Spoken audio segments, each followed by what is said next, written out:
It has to do with when our Prime Minister addressed the question of the Winner CEO. She was all over the board explaining why the local couldn't be appointed to our locally owned company and all sort of nonsense about strategic thinking and helicopter view, which I have already indicated in this show how good the government's own is.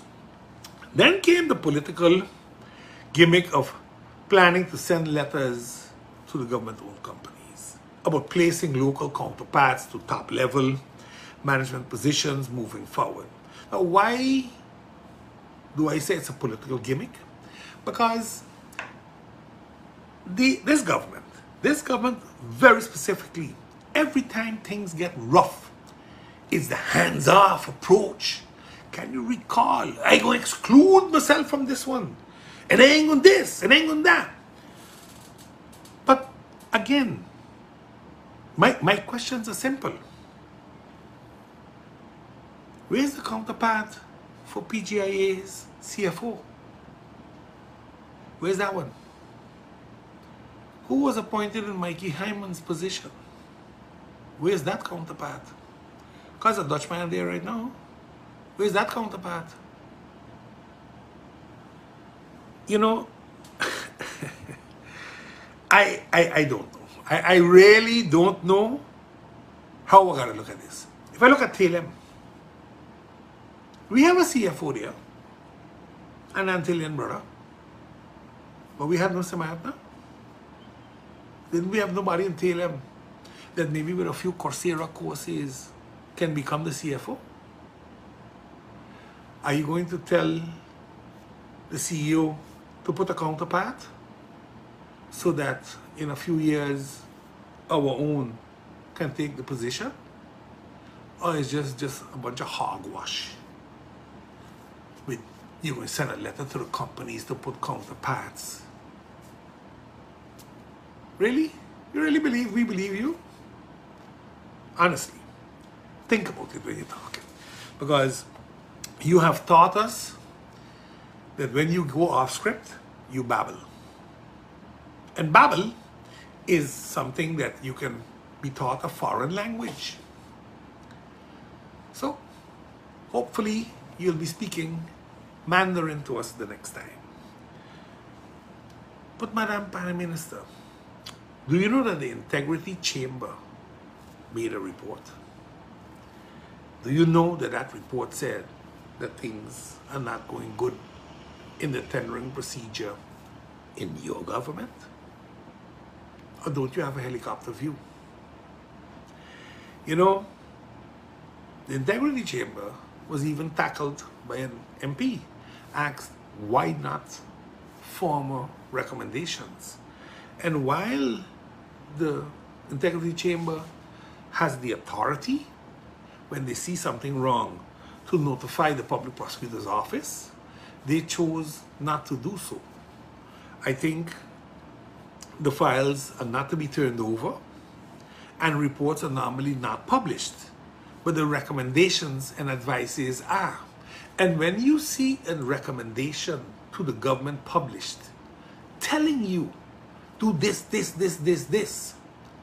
because of what we found, and you do absolutely nothing,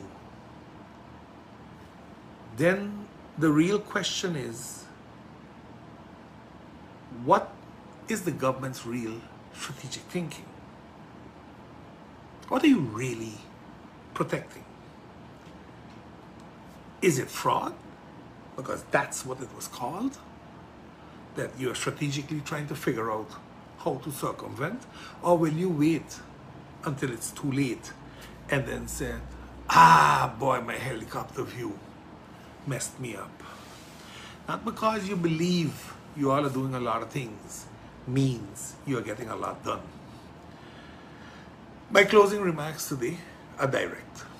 Our Prime Minister, on behalf of the Council of Ministers, as shareholder, speaks of strategic thinking and having a helicopter view. But clearly seeing the way they have governed for over the past 40 months, they surely missed a lot of those courses at Coursera, as they are still failing miserably. They are in the government for our people. The double standards in our government has shown its ugly face once again.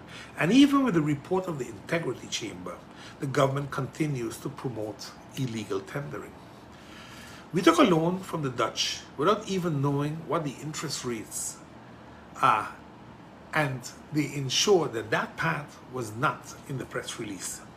Why not float a bond and let our local institutions also have a great opportunity to invest for 20 years at a profitable return on investment and ensure that the sustainability of our funds, be it medical or be it pension, would have gotten a nice opportunity. But I want to close today with this statement. The empowerment of our people is what I want to see and talk about. The empowerment of our people is what the NOW party stands for. And the NOW will provide the necessary support so that our people can hold the top jobs and we can stop begging for others to do it for us. You remember that famous phrase? Give a man a fish and he will eat for the day. Teach a man how to fish and you will feed him for a lifetime. That's the phrase that we believe is needed in this country. That's how you empower your own. Not by sidelining them and then telling all sorts of BS about why they can't get it. Failing to plan is planning to fail. And this government has done this over and over and over. Please share my podcast and also like and subscribe to my YouTube page. Have a great week ahead, people. Bunks loves you all. Bunks out. Take care.